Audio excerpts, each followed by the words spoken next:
did. Cheap ticket. The tickets were very affordable. They was on like StubHub. Ja was selling more records than Jay-Z. Yeah, I know. I didn't start any of these altercations. Right. He makes a joke about purchasing Rose. He tells everyone that Ja sold more records than Jay at the height of his popularity. And with a chilly word, he establishes the mood. I have nothing to do with any of these fights. We will only use 50's own words to weave this conflict together tonight. The scoreboard rule that renders you meaningless loyalty lines, deliberate, quiet, close reunions, guessing, and summaries are all prohibited. He doesn't start off boasting or listing his body count. His opening is loyal. Fat Joe is the first name he includes in the frame. Not to spread rumors, but to demonstrate how alliances determine the atmosphere of a room before anyone speaks. So my whole beef with Fat Joe was really his loyalty. It's a map, that line. It indicates that the rules of engagement are not arbitrary. When the cameras are not rolling, they are about who stands where and how that position seems. For now, he is not performing. He is indicating the wiring that creates the moment. Even quiet can be a move once the wiring is in place. He doesn't act as though the initial phase was impartial. On the contrary, he claims that the ground beneath his feet was skewed from the beginning. According to his description, the room already belonged to someone else, and his actions would be influenced by their relationships. Beginning of my career, I was up against the leverage of Murder Inc. and that energy already created relationships that I didn't people because they had already dealt with them.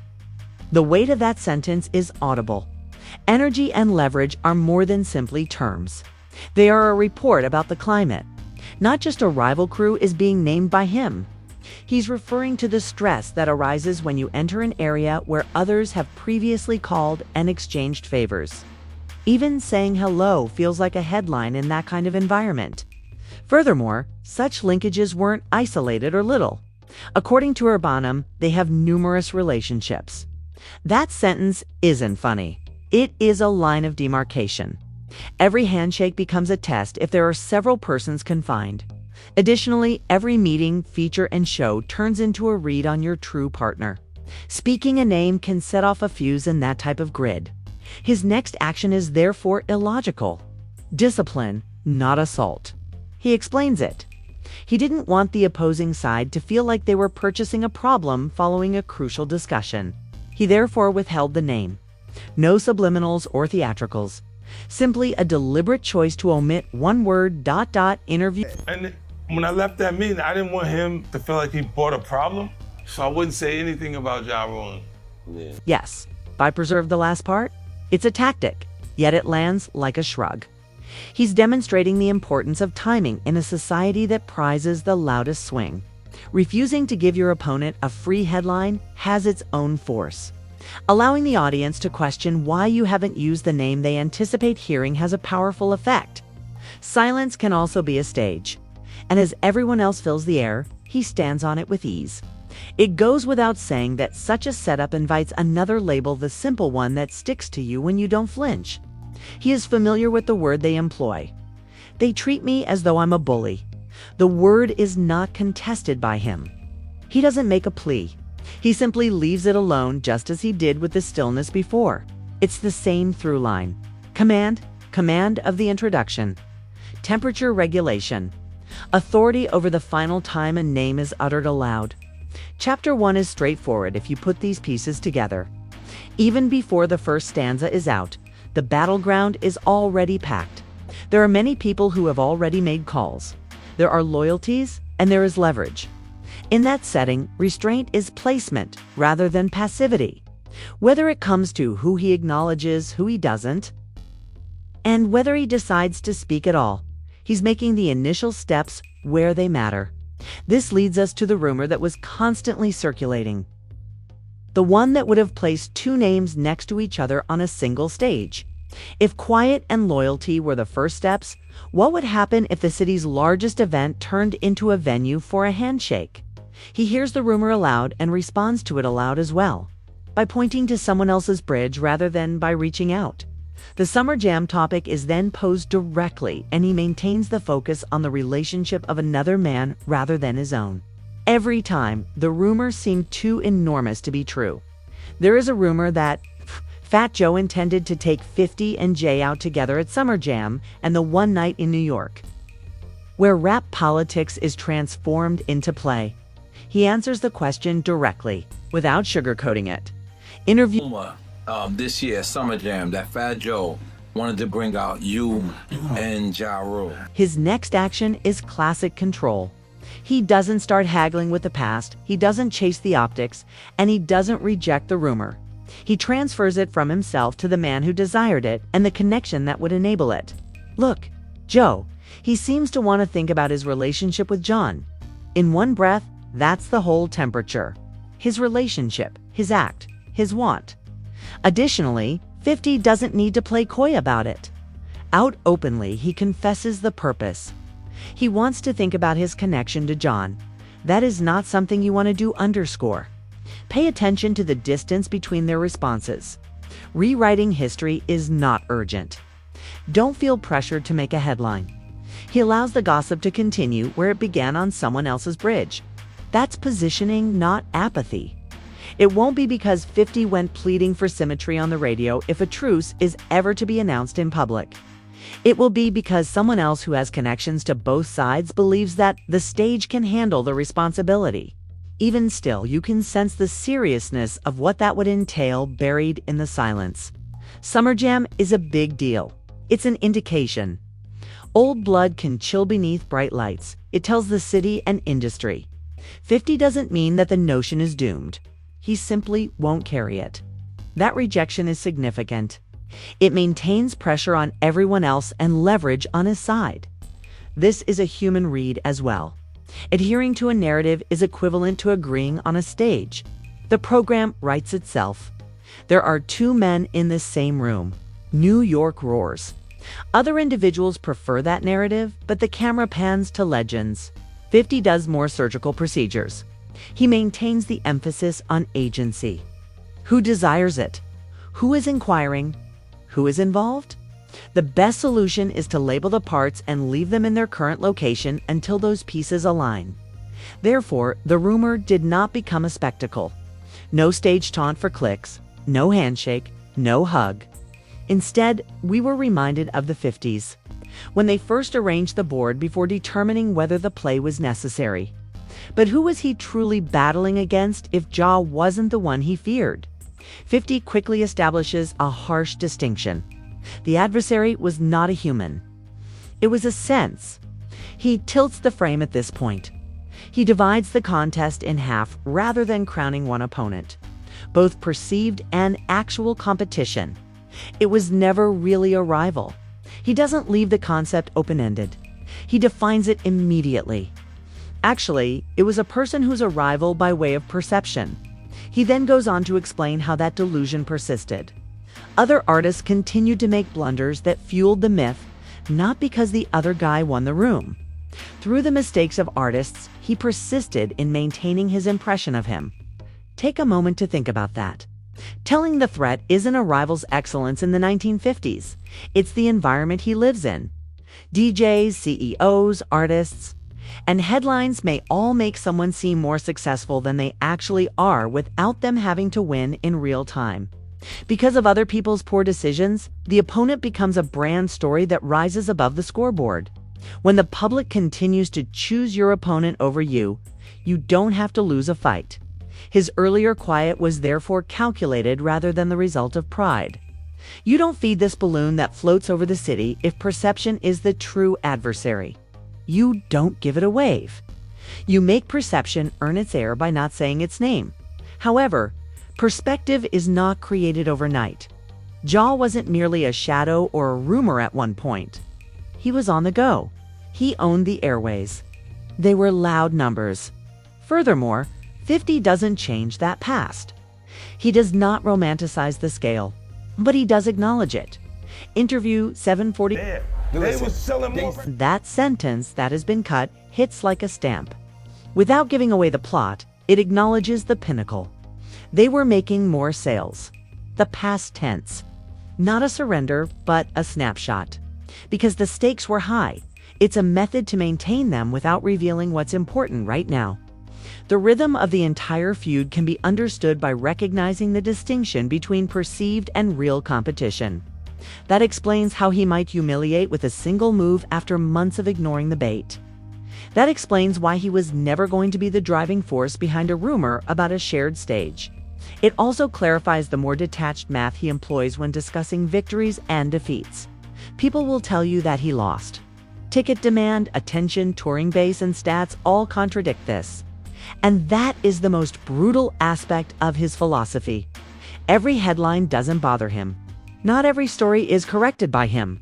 He walks around them after letting them stack up in a hallway like empty boxes. The story is meaningless if the core remains static. His use of humor also makes sense in this context. To laugh during a conflict is not to be detached. Dominance. Jokes are tools for manipulating perception. Without a single blow being delivered, you can hear the audience's reaction, and the opponent suddenly feels smaller. He can therefore maintain a low temperature when the city desires a show. Starving the perception beast turns it into a weapon if it feeds on outrage. Therefore, he doesn't rush to clear his identity when someone accuses him of being the bully. He maintains attention where it is most effective. Is the base still in place? Does the machine continue to move? The only question worth answering is that one. He responds to it in a way that no one can dispute very quickly. I also didn't initiate any of these fights. If the seats are still full, it doesn't matter how you lost, the scoreboard rule or the momentum rule. He continues returning to the same idea when the noise is removed. Momentum, not first attacks, not provocation. He does not present himself as the aggressor while discussing pressure and confrontation, while others respond to the gestures. He presents himself as the one making progress. They're picking a reason to go at the kid because he keep winning. Right. There's nobody that's gonna sit in that seat and not have conflict. Not have artists uncomfortable with you being in that seat, because it is what it is. It sounds more like a general guideline than a one-time justification. If you win long enough, the room will come up with a reason to remove you from the chair. It also depends on how he uses that seat. It's a target, not merely a spot on a chart. Its friction is passed down to whoever occupies it.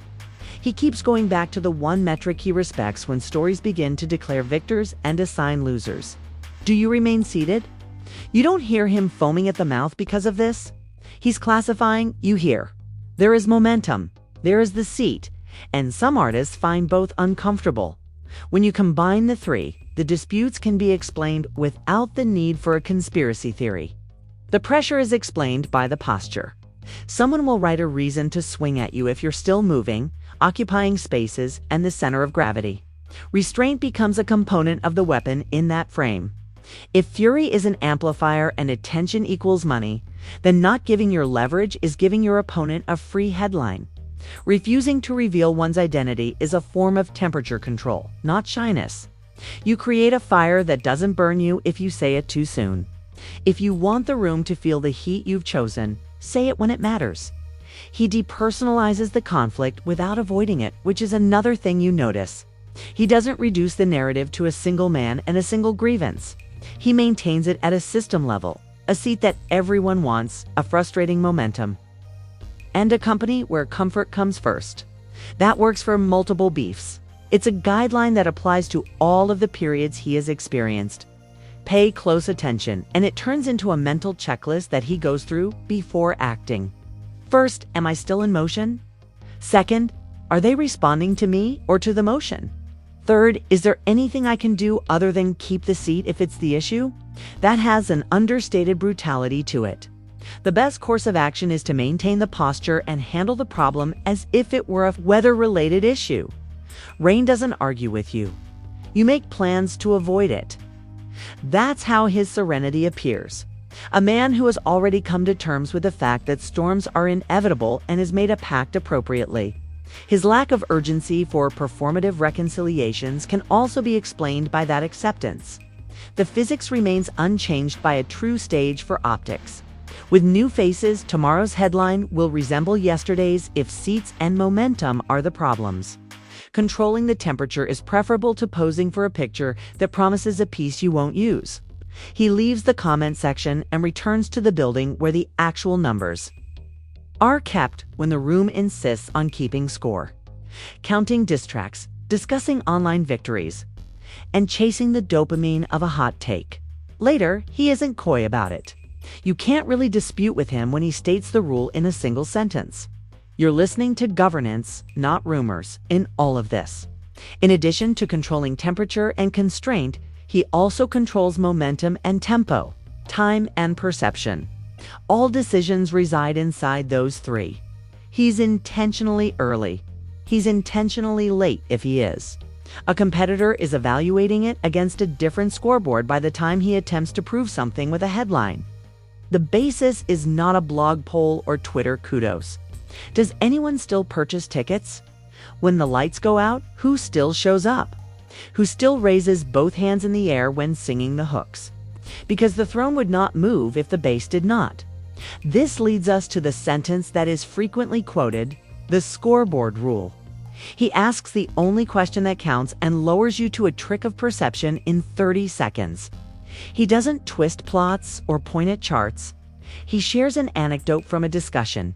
Straightforward, uninteresting, and disastrous for any headline that reads, "You took an L interview, 13-4." They said you lost to Pusha T. The question that ends the argument is then dropped by him. What did you lose then?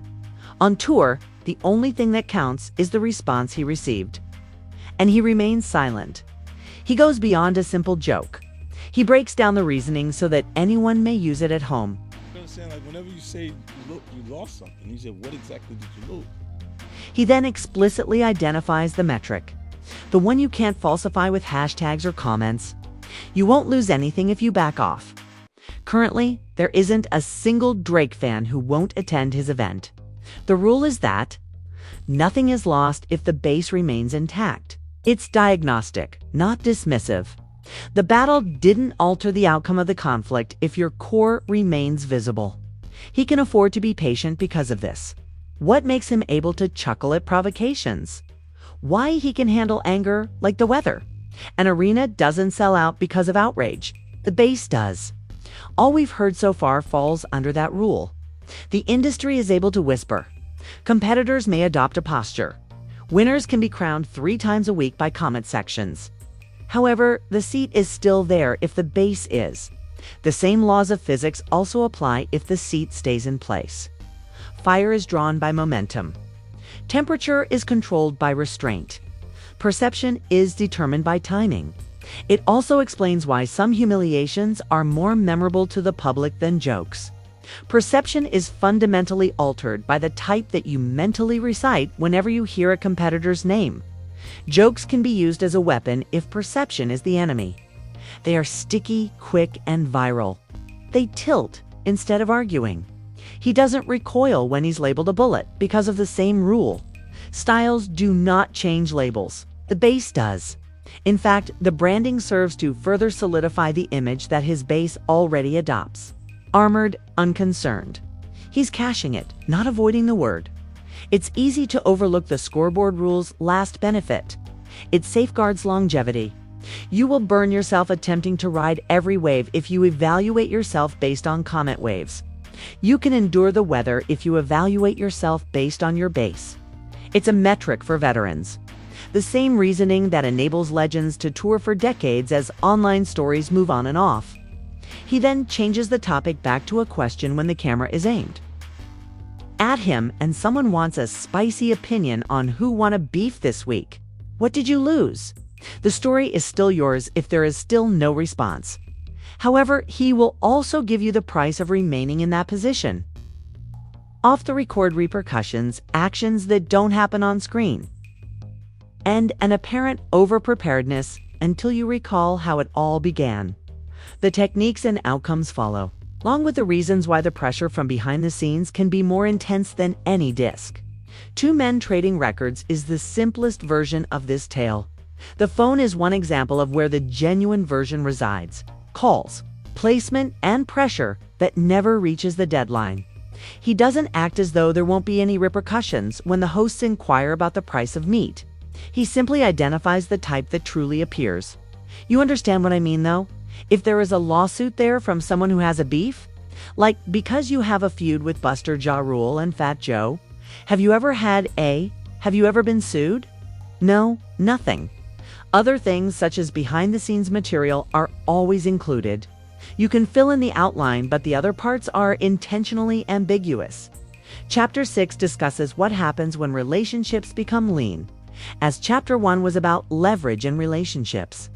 It appears that there are unbooked events, unreturned favors, and unacknowledged calls until the opportunity has passed. It resembles a door that remains closed long enough to give the impression that it never existed. The worst aspect is that none of it leaves fingerprints if you're the target.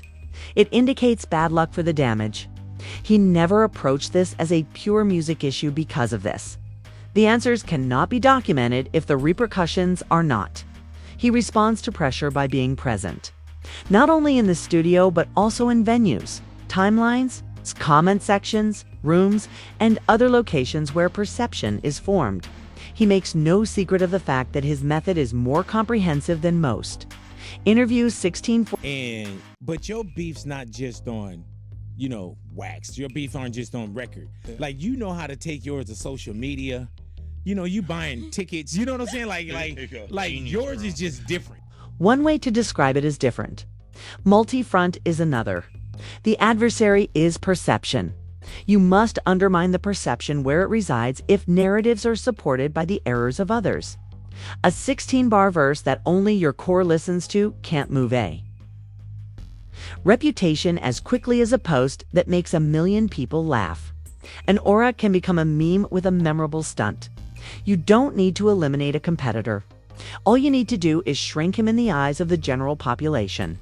Beneath that is a colder calculation. In addition to being a weapon, attention may also be a shield. Give the audience something they will want to see again and again. Furthermore, you're not only making a shot. Your base will love the story you're telling them. When the doors begin to squeak and the calls get strange, that matters. You cannot be erased by the behind-the-scenes activities if your people continue to show up. It can't stop you, but it can slow you down. Additionally, he accepts the roughness of his strategy. Once you step off wax, you will be labeled a bully, petty, cheesy, and excessive.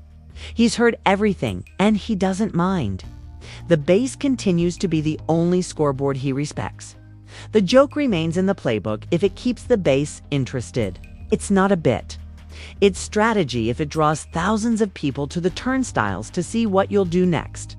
His tone remains consistent even when the inquiries become sensational because of this. He's not acting like meat is innocuous. He's keeping expense and noise apart. On the timeline, harassment is considered noise. You lose out on opportunities when you make quiet calls. It's noise when someone says, "You lost." An arena is a receipt if it continues to sell out. The article is canceled as a result. That's how he arranges the chaos and behaves. However, Chapter 3 made that quite evident. Some are perceived as competitors. However, there are some whose energy reaches actual places, such as cities where a song can feel like an address, crews with teeth, and artists with closeness. Jokes and tweets are not the strategy for those circumstances. At that point, another factor comes into play. The wars are not static. How do you become ready for those who might leave the station? Without flinching, he responds. Additionally, it sounds more like a checklist than bravado. Logistics are necessary for any protracted conflict. It's the difference between survival and arrogance for him. He doesn't speak when the topic shifts to what would happen if things became physical. He explains a setup. Interview 9. Mode for that. The vehicles is bulletproof and bomb-proof and everything. And I'm like, what? I'm already geared up for the whole thing. There's no joke in it. It's policy.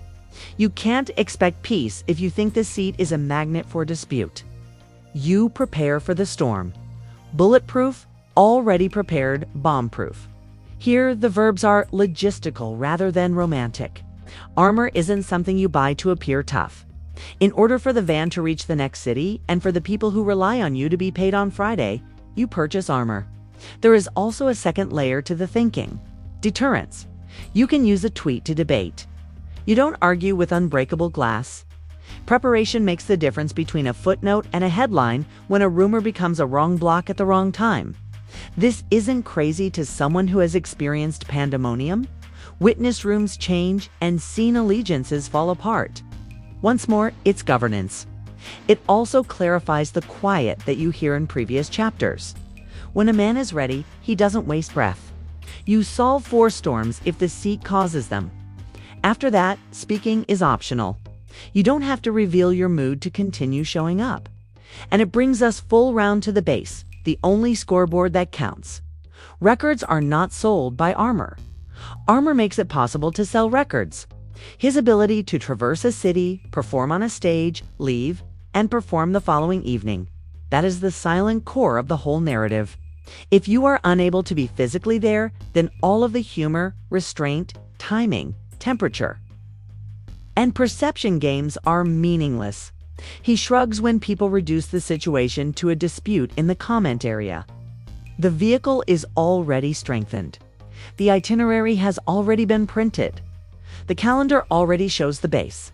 He doesn't want to wait to check if the internet is moving. He is ensuring that the bus departs on schedule. What happens at the end? Perhaps it never does. His telling may be the point. No judge's bell, no tribunal, no final handshake motion, a seat and a base are all present. The weather will continue to exist as long as those do. The solution is to continue moving. A scorecard of disrecordings is the most basic form of this feud. The actual one is a governance lesson. Keep your base intact, set the board, manage the temperature, and choose your moments. The physics remain the same, but the nomenclature does. He clearly and almost monotonously lays forth the regulations. The first lines are established by loyalty. Leverage controls who picks up the phone. Being silent can be a tactic. Perception can work against you. And you ask the question that puts an end to the disagreement when everyone yells that you lost. What did you lose? The throne does not move if there is no response and the base remains in the room. The tactics are said to be petty, excessive, and harsh along the way. He doesn't recoil. Stunts and jokes are not ornaments. They are instruments that pierce myths. The pressure behind the scenes is considerable. The preparation is also important. Invincible, prepared, and bomb-proof. Not for theater, but for continuity. You can then comprehend the quiet as the Summer Jam rumor starts to circulate. The wait before the joke is delivered, the discipline before a name is spoken. It's not arbitrary. This man has created a life that can drive right through storms because he understands that the seed comes with them. No need for the truth. No verdict is necessary. The verdict is the base. The message is in the motion. You not only survived the war, but you also learned how to run it if you're still here. Selling and laughing as the weather changes. Finish on punch, the 50-verse tale. A handshake does not cause the jaw to shut. On the route to the next city, it ends with a door closing. The chair is still in use. The bass continues to be noisy. And there was never a blip on the only scoreboard that mattered.